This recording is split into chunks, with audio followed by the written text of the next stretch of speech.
So the topics here today for today is what understanding what traffic laws and regulations. We'll go beyond, but we are beginning with what understanding traffic laws and regulations, which happen to be the first topics on our discussion for today. We proceed to the second topic, third topic, depending on our understanding or the comprehension of our students. So now, can one of you please volunteer read for us understanding traffic laws and regulations? Yes. Yeah, please. So they just list the topics and should just go on with explanation. Yeah, directly for understanding traffic laws and regulations. Just read from there. The importance of responsible driving behavior cannot be overstated. So this one is the topics there, right? Yeah. Okay, so that is the same one. So let's try to understand what we mean traffic laws and regulation, right? Because you have to understand traffic laws and regulation. There is no way you can be a driver or a professional driver if you don't understand the traffic laws and regulations.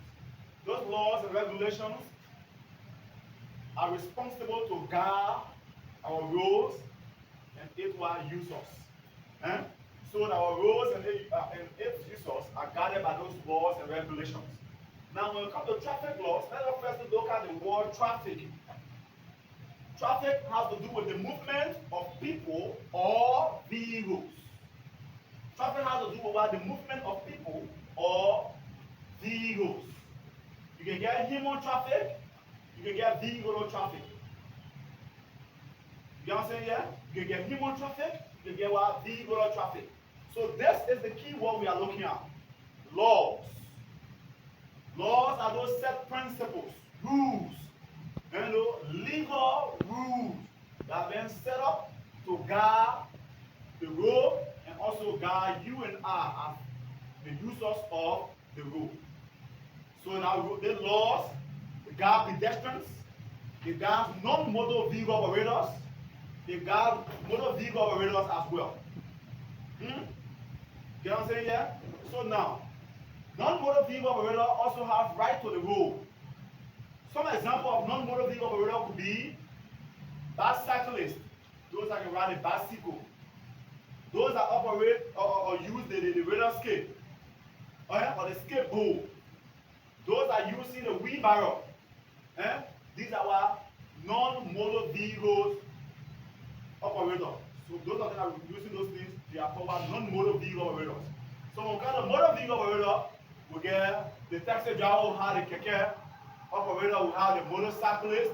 These are our motor vehicle operator, or the truck driver. These are our motor vehicle operator. So you have to understand the laws that guard those people, including the road. Because those laws are not only intended to guard the people that make use of the road, but it also intended to guard the road. Now, the law that guard the road and guard you and I as road users, it refers to the traffic and vehicle law. We found that on Title 38 of our law. So Title 38 of the traffic and vehicle law, there are various sections there that are clearly stating what you need to do and what you don't need to do.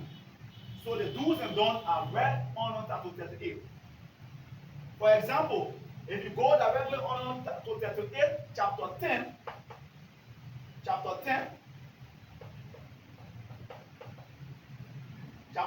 section 10.5. So when you see chapter 38, chapter 10, section 10.5 of the traffic and vehicle law, it clearly states or talks about driving under an unsafe condition. She was just making mention of responsible driving practices or habits.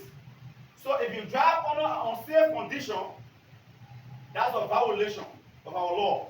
That means you are not driving in compliance with the traffic and vehicle law. So what is that?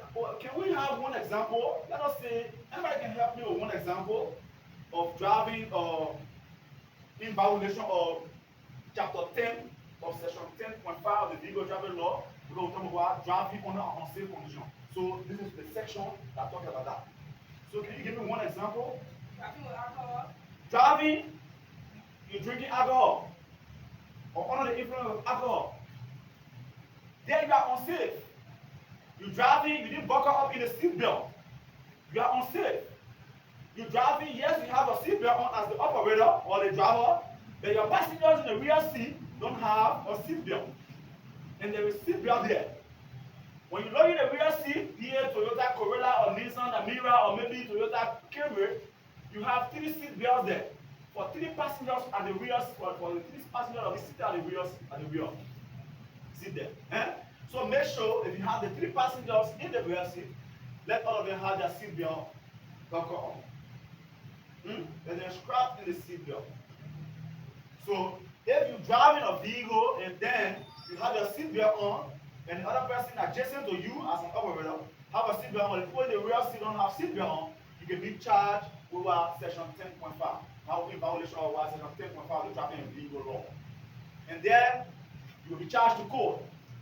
You either pay a fine, or you go to jail, or you will serve both penalties. That's the law. Another example could be 10.3. 10.3, under the same chapter 10, section 10.3 of the traffic and vehicle law, it talks about being obedient to lawful officer involved in the act of traffic regulation. For example, the policeman standing here on the road, and then he asks you to pull over, and you refuse. You deliberately refuse to adhere to the instruction that comes from the police officer. There you can be charged with 10.3 of the traffic and vehicle law.